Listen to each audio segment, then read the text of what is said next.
Poor people, in my opinion, they always look for shortcuts in their life. They always look at how can I just do things fast?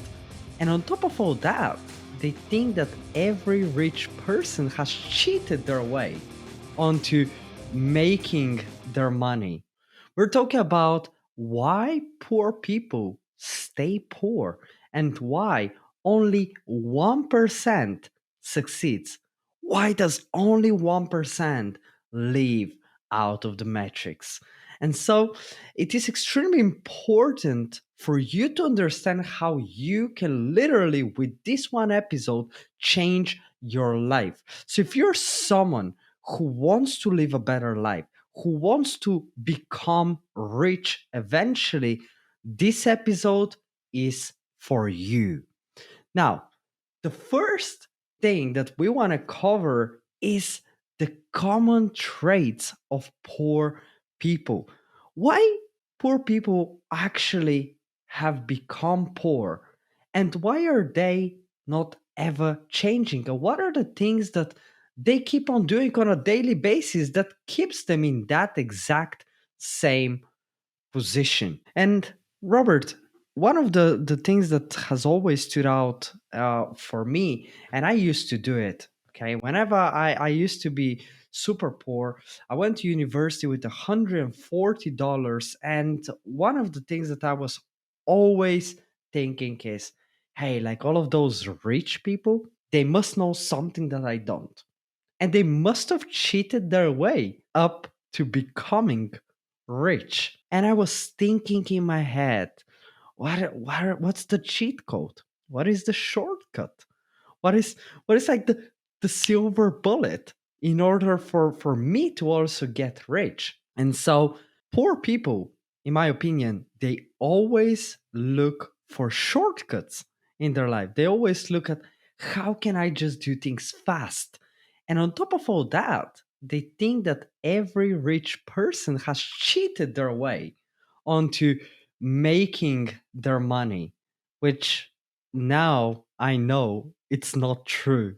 And I do my best to admire people who are actually rich or doing better than me. What's your take on that? And yeah, to answer your point, Alec, I think it's very easy to not really understand and to really comprehend when we see people with a lot of money, to see people who have great things and have amassed a vast amount of success.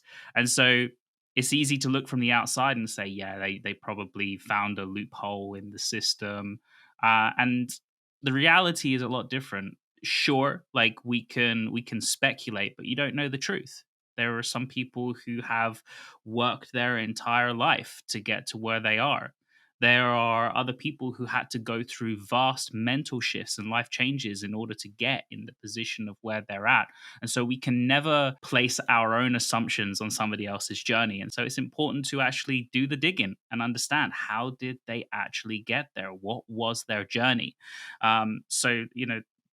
That for me is my own understanding and my own belief is, never judge a book by its cover. Yeah, and you mentioned an extremely important point right there.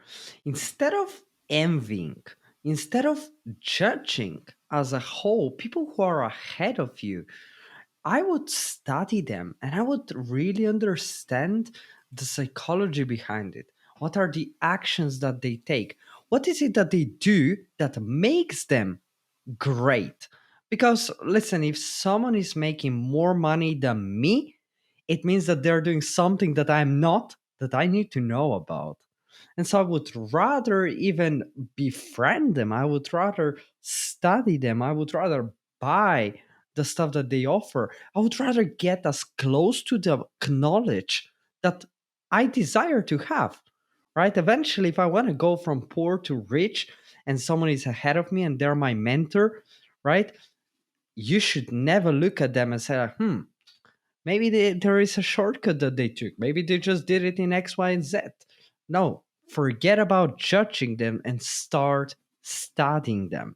Would you agree with that? Oh, 100%. Do the digging. Like, if you're, as you said, Alec, like, envy is very dangerous. Oh, It can so actually dangerous. also be very powerful. in the Mm. sense that you can turn your envy into a positive by doing exactly as we just said, which is to reverse engineer how other people have Ah, become successful. yeah, So like that yeah. initial urge inside you where you're envious of someone, you got to ask yourself, okay, why am I envious right now? Is it because they're doing X, Y, and Z? It must be because I also want that, or there's another Yeah. reason behind it. But understanding that then enables you to say, rather than I'm just going to sit here and be sad about the fact that they're living their best life, it's about, okay, I actually want that too. So what am I going to do about it? I'm going to study everything that they've done. I'm going to find out if they took a path that, that resonates with me. Is it something that I actually need to do? Is it a path that I'm willing to walk? Is it a path that's realistic for me to walk? Mm, You know, and mm, then start putting yeah. in the effort to finally start taking those steps needed to get in the same position.